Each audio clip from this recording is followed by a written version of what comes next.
Benedetto Croce. The Man. From Bergson to Croce is an impossible transition. There is hardly a parallel in all their lines.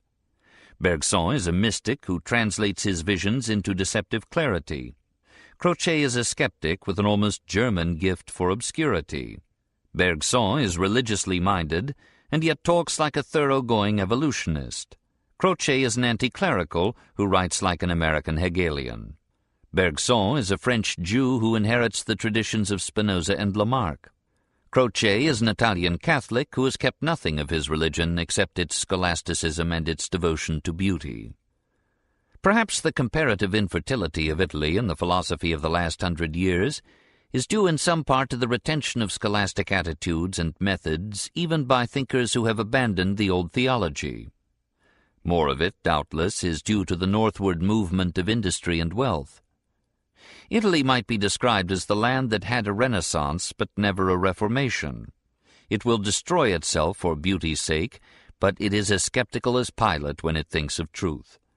Perhaps the Italians are wiser than the rest of us and have found that truth is a mirage, while beauty, however subjective, is a possession and a reality.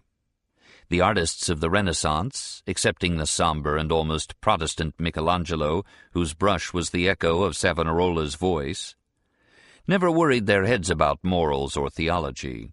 It was enough for them that the Church recognized their genius and paid their bills. It became an unwritten law in Italy that men of culture would make no trouble for the Church. How could an Italian be unkind to a Church that had brought all the world to Canossa and had levied imperial tribute on every land to make Italy the art gallery of the world? So Italy remained loyal to the old faith and contented itself with the Summa of Aquinas for philosophy. Giambattista Vico came and stirred the Italian mind again, but Vico went and philosophy seemed to die with him. Rosmini thought for a time that he would rebel, but he yielded. Throughout Italy men became more and more irreligious and more loyal to the Church. Benedetto Croce is an exception. Born in 1866 in a small town in the province of Aquila, and the only son of a well-to-do Catholic and conservative family, he was given so thorough a training in Catholic theology that at last, to restore the balance, he became an atheist. In countries that have had no Reformation, there is no halfway house between orthodoxy and absolute unbelief. Benedetto was at first so pious that he insisted on studying every phase of religion, until at last he reached its philosophy and its anthropology, and insensibly his studies were substituted for his faith. In 1883 life dealt him one of those ruthless blows which usually turn men's minds back to belief. An earthquake overwhelmed the little town of Casamicciola, where the Croces were staying. Benedetto lost both his parents and his only sister. He himself remained buried for hours under the ruins with many broken bones. It took him several years to recover his health, but his later life and work showed no breaking of his spirit. The quiet routine of convalescence gave him, or strengthened in him, the taste for scholarship. He used the modest fortune which the catastrophe left him to collect one of the finest libraries in Italy.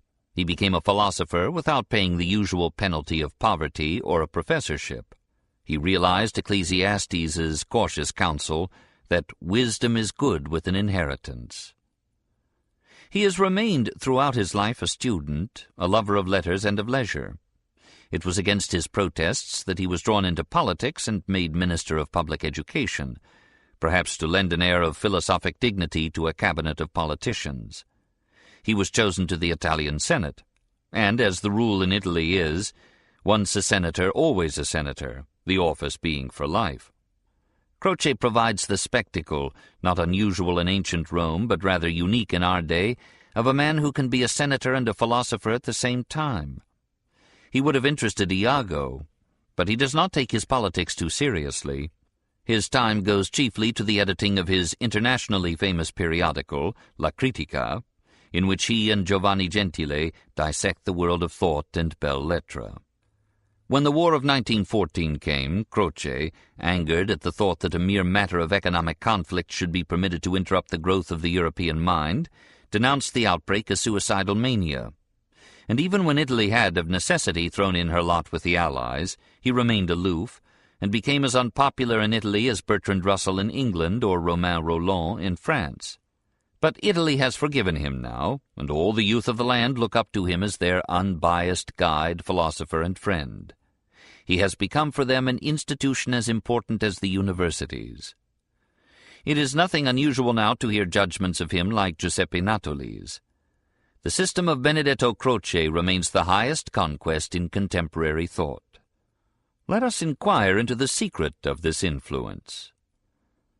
The Philosophy of the Spirit.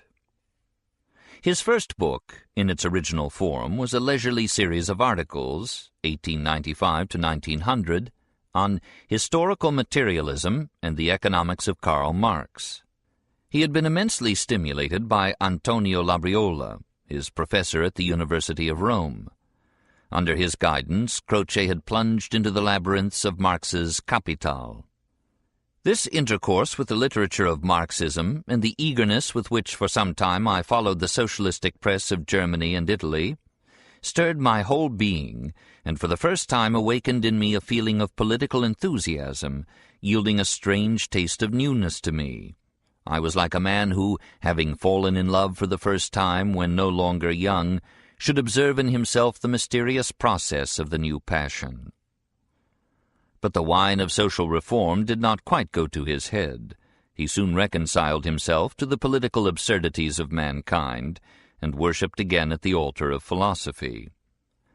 One result of this adventure was his elevation of the concept utility to a parity with goodness, beauty, and truth.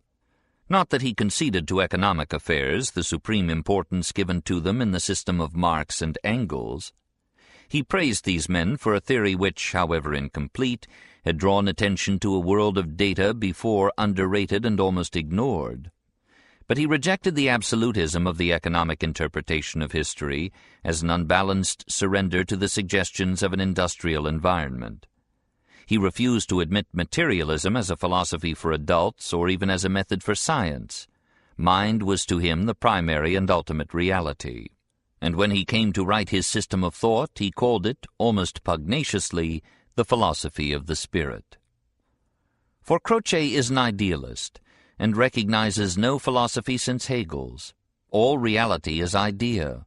We know nothing except in the form it takes in our sensations and our thoughts. Hence, all philosophy is reducible to logic, and truth is a perfect relationship in our ideas. Perhaps Croce likes this conclusion a bit too well. He is nothing if not logical. Even in his book on aesthetics, he cannot resist the temptation to intrude a chapter on logic.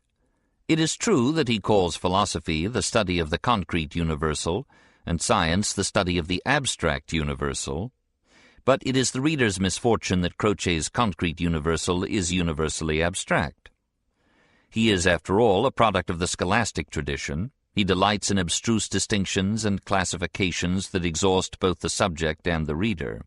He slides easily into logical casuistry, and refutes more readily than he can conclude. He is a Germanized Italian, as Nietzsche is an Italianized German. Nothing could be more German or more Hegelian than the title of the first of the trilogy that makes up the Filosofia dello Spirito, the Logic as the Science of the Pure Concept, 1905. Croce wants every idea to be as pure as possible, which seems to mean as ideological as possible, as abstract and unpragmatic as possible. There is nothing here of that passion for clarity and practical content which made William James a beacon light amid the mists of philosophy. Croce does not care to define an idea by reducing it to its practical consequences. He prefers to reduce practical affairs to ideas, relations, and categories. If all abstract or technical words were removed from his books, they would not so suffer from obesity. By a pure concept, Croce means a universal concept, like quantity, quality, evolution, or any thought which may conceivably be applied to all reality. He proceeds to juggle these concepts as if the spirit of Hegel had found in him another avatar, and as if he were resolved to rival the reputation of the master for obscurity.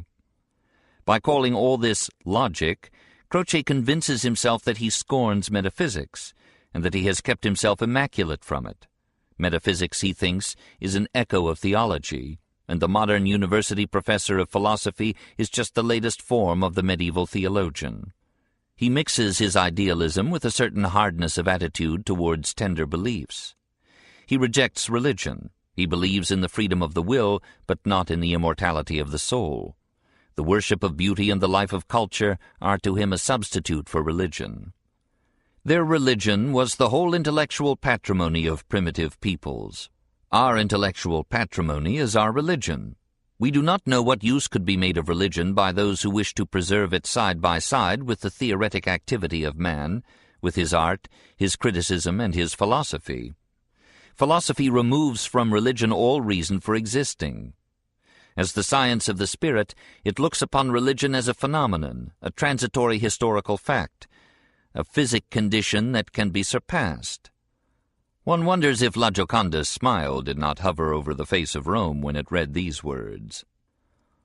We have here the unusual occurrence of a philosophy that is at once naturalistic and spiritualistic, agnostic and indeterministic, practical and idealistic, economic and aesthetic.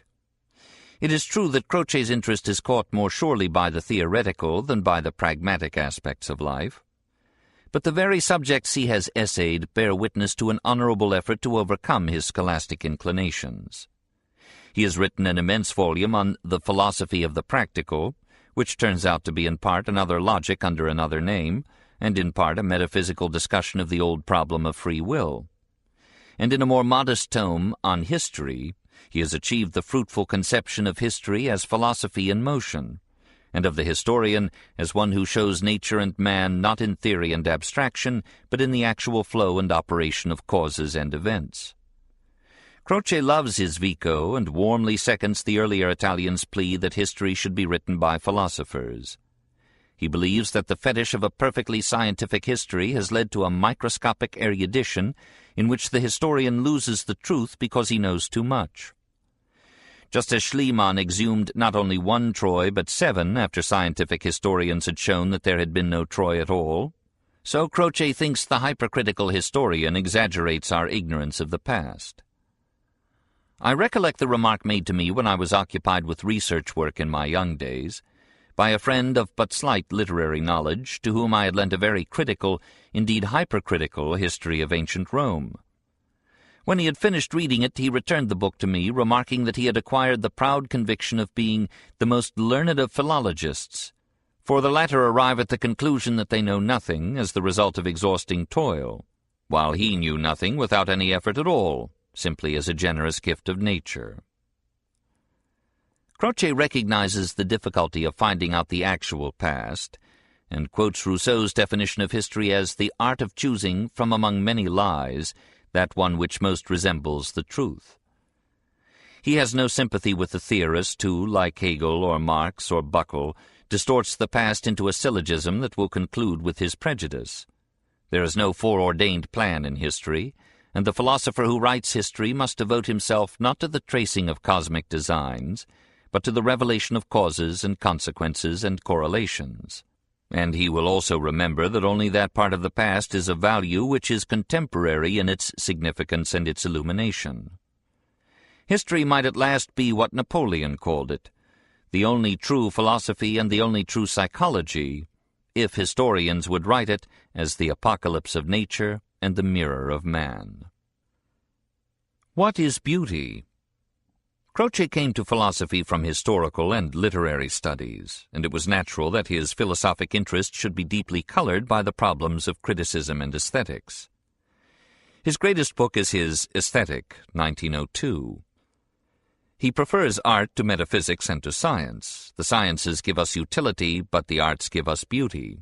The sciences take us away from the individual and the actual into a world of increasingly mathematical abstractions until, as in Einstein, they issue in momentous conclusions of no practical importance. But art takes us directly to the particular person and the unique fact, to the philosophical universal intuited in the form of the concrete individual. Knowledge has 2 forms. It is either intuitive knowledge or logical knowledge. Knowledge obtained through the imagination or knowledge obtained through the intellect. knowledge of the individual or knowledge of the universal, of individual things or of the relations between them.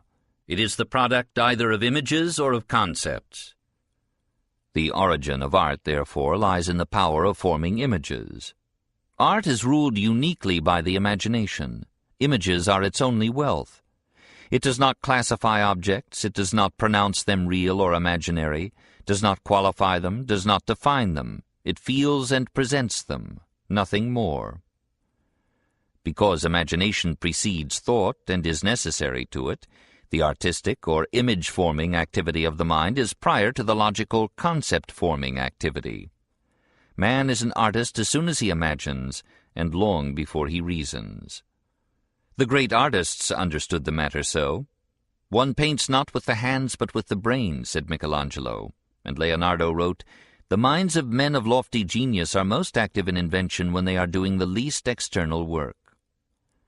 Everybody knows the story told of Da Vinci, that when he was painting the Last Supper, he sorely displeased the abbot who had ordered the work by sitting motionless for days before an untouched canvas, and revenged himself for the importunate abbé's persistent query, when would he begin to work, by using the gentleman as an unconscious model for the figure of Judas. The essence of the aesthetic activity lies in this motionless effort of the artist to conceive the perfect image that shall express the subject he has in mind. It lies in a form of intuition that involves no mystic insight, but perfect sight, complete perception, and adequate imagination. The miracle of art lies not in the externalization, but in the conception of the idea. Externalization is a matter of mechanical technique and manual skill. When we have mastered the internal word, when we have vividly and clearly conceived a figure or a statue, when we have found a musical theme, expression is born and is complete. Nothing more is needed.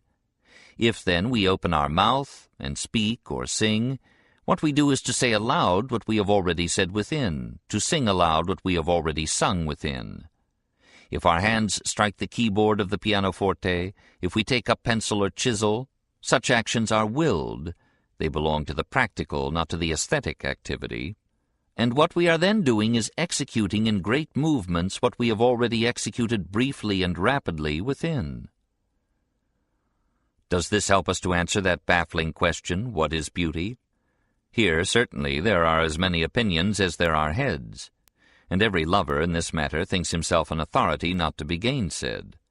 Croce answers that beauty is the mental formation of an image, or a series of images, that catches the essence of the thing perceived. The beauty belongs, again, rather to the inward image than to the outward form in which it is embodied. We like to think that the difference between ourselves and Shakespeare is largely a difference in technique of external expression, that we have thoughts that lie too deep for words.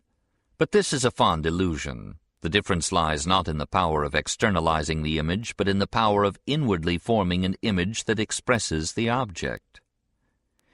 Even that aesthetic sense which is contemplation rather than creation is also inward expression. The degree in which we understand or appreciate a work of art depends upon our ability to see by direct intuition the reality portrayed, our power to form for ourselves an expressive image. It is always our own intuition we express when we are enjoying a beautiful work of art. It can only be my own intuition when, reading Shakespeare, I form the image of Hamlet or Othello. Both in the artist creating and in the spectator contemplating beauty, the aesthetic secret is the expressive image. Beauty is adequate expression, and since there is no real expression if it be not adequate, we may answer very simply the ancient question and say beauty is expression. Criticism. All this is as clear as a starless night, and not wiser than it should be. The philosophy of the spirit lacks spirit and discourages a sympathetic exposition. The philosophy of the practical is unpractical and lacks the breath of living reference. The essay on history catches one leg of the truth by proposing a union of history and philosophy, but it misses the other by failing to see that history can become philosophy only by being not analytic but synthetic.